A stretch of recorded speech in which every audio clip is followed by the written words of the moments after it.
ఉన్నదని మరి చెప్పిన మాట మనకు వచ్చేటప్పుడు మనం ఆ మాటను జ్ఞాపకం చేసుకున్నాం. శాంసన్ గారి ద్వారా బహుజనం ఉన్నది ఈ పట్టణంలో. ఎందుకు ఈ గ్రామానికి దేవుడు నడిపించారు? 7 ఊర్లు కలిపి ఒక గ్రామం. ఇది ఏం గ్రామం అండి? ఏడూరు. అంటే దీని కింద 7 ఊర్లు ఉన్నాయి.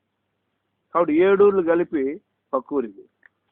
కాబట్టి మనం 7 ఊర్లు, 7 అనగా సంపూర్ణ. ఈ సంపూర్ణతైన ఈ 7 ఊర్ల గ్రామాల నుంచి అనేకులు రక్షించబడి ఈ స్థలానికి నడిపించబడాలి.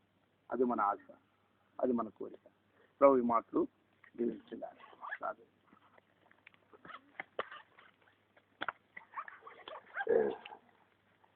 ఇంకా 20 సెంట్ల? అవును, 20 సెంట్లు.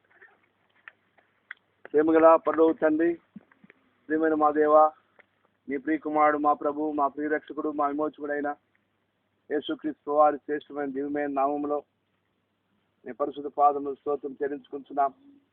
నీ కుమారుడు మరి మా బర్నబాస్ సహోదరి పిల్లలతో ఎంతో ప్రయాసపడి మరి మా ప్రభా వారు వాళ్ళు కొంతకాలం నుంచి నీ మహిమ గల పరిచర్య చేస్తుండగా నీవు ఇప్పటికి మా ప్రభా ద్వారం తెరిచావు. మరి మా ప్రభా నీవే గొప్ప దేవుడిగా రుజువుపరుచుకుంటూ నీ వాగ్దానములు వారికి సంఘానికి ఇచ్చి ప్రభా మీరు ఎన్నో విధాలుగా ఆదరించారు, ధైర్యపరిచారు. యాకోబు ఏ విధంగా అయితే తల్లిని తండ్రిని ఇంటిని వదిలి ప్రభా నువ్వు చెప్పిన రీతిగా బయలుదేరాడు. మరి నీ కుమారుడు బర్నబాస్ సహోదరి పిల్లలు ఇంటిని స్వకీయులను అందరూ విడిచిపెట్టి నీ సేవ నిమిత్తము సమస్తమును కూడా విడిచిపెట్టి ప్రభా ఎడారి ప్రాంతాలకు తీసుకొచ్చి మరి ఏమీ లేని మరి మా బహు కఠినమైన స్థలాల్లో నిలబెట్టుకున్నావు. నీ పరిచయం నువ్వు జరిగించుకున్నావు నాయన. మా ప్రభు ఇప్పుడు ఈ స్థలమునిచ్చావు. ఈ 20 సెంట్లు మా ప్రభా ఈ స్థలాన్ని నీ నిత్య నిబంధన రక్త ప్రోక్షణ కిందకి తీసుకొస్తున్నా.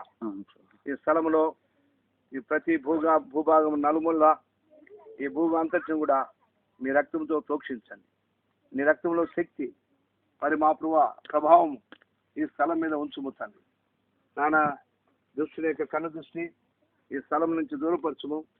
నీ కన్ను దృష్టి ఇక్కడ ఎలవేలా ఉంచుము నాయన. 28వ అధ్యాయంలో ప్రభువా నువ్వు సెలవిచ్చిన మాటలు నాయన మా ప్రభా ఆది కాండం 28వ అధ్యాయంలో మేము తలపోసుకుంటూ వచ్చాం. నువ్వు వాగ్దానం చేశావు యాకోబుతో. ప్రభువా 5 అంతుల వాగ్దానము నీ దాసులతో కూడా నువ్వు చేస్తున్నావు. ప్రభువా నువ్వు అది నెరవేర్చే వరకు కూడా విడవనని చెప్తున్నావు నాయన. కార్యము నీది నాయన. ఈ వాక్యంలో యెషయా 43:13 నువ్వు చెప్పిన మాట, నేను కార్యము చేయగా దాన్ని త్రిప్పివేయవాడు ఎవడు అని మీరు సెలవిస్తున్నారు తండ్రి.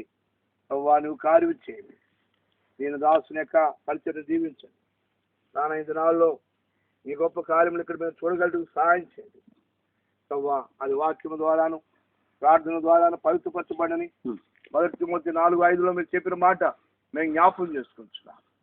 ఇక్కడ నీ మందిరము నాయన మా ప్రభువా నువ్వు కట్టించి నాయన మా ప్రభు దానికి కావాల్సిన వనరులన్నీ కూడా సమకూర్చి ప్రభువా నీ పరిపూర్ణ భద్రత ఇచ్చి ఇక్కడ నీ మహిమార్థంగా కట్టబట్టుకు సహాయం చేయండి.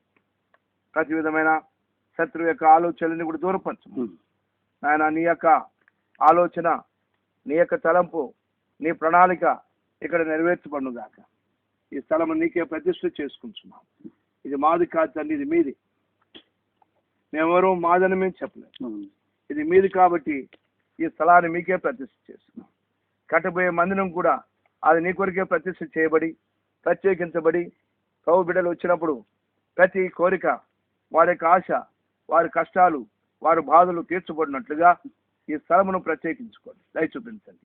మా దేన ప్రార్థనలు అంగీకరించమని మహిమ ఘనత ప్రభావములు నీకే ఆరోపించుకుంటూ నాయన నీ బిడ్డలందరూ కూడా ఏకీభించి ఉండగా ఈ ప్రార్థనలో హృదయ